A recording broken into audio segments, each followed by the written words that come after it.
Hiɗen fewndi e ɗate cele e hino naamuuji men ɗin e hino fewndaare nden. Ko yowondiri e ɗee dewle, hiɗen sennditii hakkunde ɗiɗi ɗi. Fewndaare nden weli foti hino fooɗuɗen. Naamuuji men ɗin e hino jogitii en hino ka nder ɗi'e, hino ka nder ɗaɗi. Musidɓe on salminaama, on tolnaama. Haray miɗo faalaa yewtugol en seeɗa ko honɗum haanuɗen wattangol haqqille fii wota en yeebo, fii wota dewgal accu ka me'en. Sabuna no fokkitiri ɗoo nii wonaa min tun wowli, ɗuuɗuɓe wowli si yaari nii dewgal resindirgol accay ka ɓengel. Sabuna ko soñjaa e suno ɓernde ko ɗum tun woni yaltugol e mum.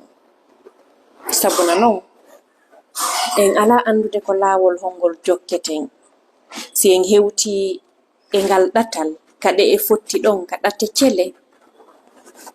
Guyam wiino yeeso ko ton wonɗen unoyaade ko ɓuri e ɗuuɗude kon. En anndaa ko nano, kaa ko ñaamo yaareten. Musidɓe, haray hannde dewgal no haton jini e ko ɓe yi'ata kon ganndal beru ko fanɗi wo. Hannde sukaaɓe men ɓen, resindirayɓe ɓen, maa resindirɓe ɓen, haray no metti fii wuurugol ɗan ngurdam weli foti nantindira naamu e fewndaare ɗiɗi ɗi yaada ɓaawo ganndal. Si on wattanii haqqille, baŋngeeji ɗin fof hiɗen janngude, si wonaa noone no wondirtee ka nder galle.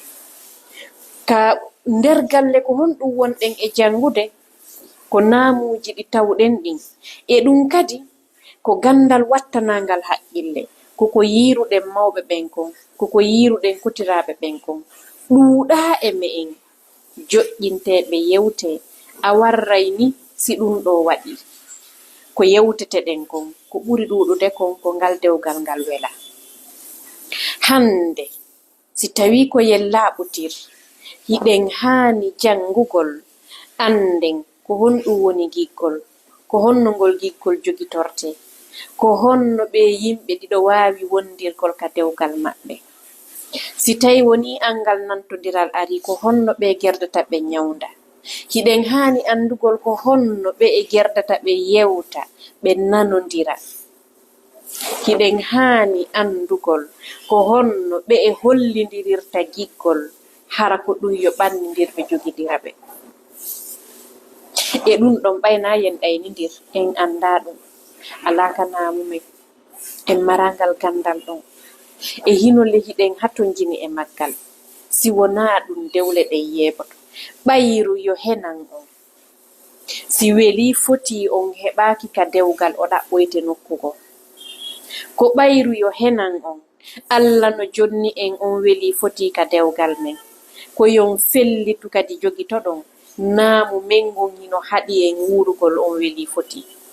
Donc ko maa sotten piiji sokiiɗi, ko maa udditen dambuɗe go'o, ɗen non ɗe udditorta nii tun. Ko maa rewen e gannde go'o, ko maa rewen e faamuuji go'o. Musidɓe, haray kabine matrimonial ɓendande desal hino waɗani en formation ji yowondirɗi e ngal dewgal, yowondirɗi e neɗɗankaagal, yowondirɗi e wondigal e baŋngeeji ɗin fof tentinii wondigal ngal ka dewgal. O formation ekkitay on wallitagol on jogitagol seytaani mon on tuma seytinɗon, wallitoo on jogitagol hawreeji ɗin hakkunde mon fii yo ɗi ɓannindirɗon, wallitoo on anndugol hoore mon annda faaleeji mon, wallitoo on jentagol mo wonduɗon ɗaɓɓita faaleeji makko, wallitoo on feƴƴingol faaleeji mon ɗi yewtadi no ɗi nanora e hoore deeƴere e hoore teddungal.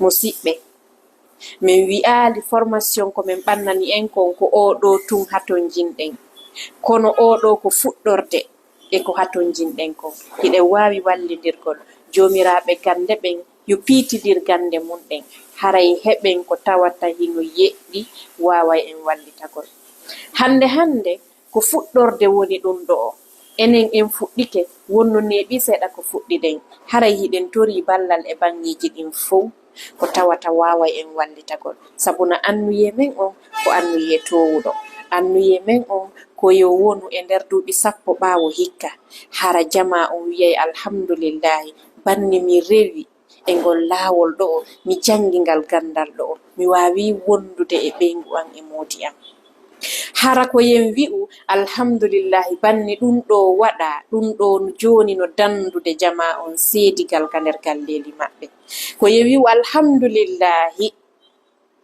joni wonno min tamƴinike daɗugol yeɓagol min tamƴinike daɗugol jokkodirgol ni tun angal wurgol dewgal haray musidɓe on salminama haray hiɗon sabba numéro on no yeeso mum jama buyi windinoke e windiɓe ɓurɓe ɗuɗude maɓɓe ɓen heɓude nafoore onon kadi hiɗon sabba wassalamu aleykum wa rahmatullahi wa barakatuh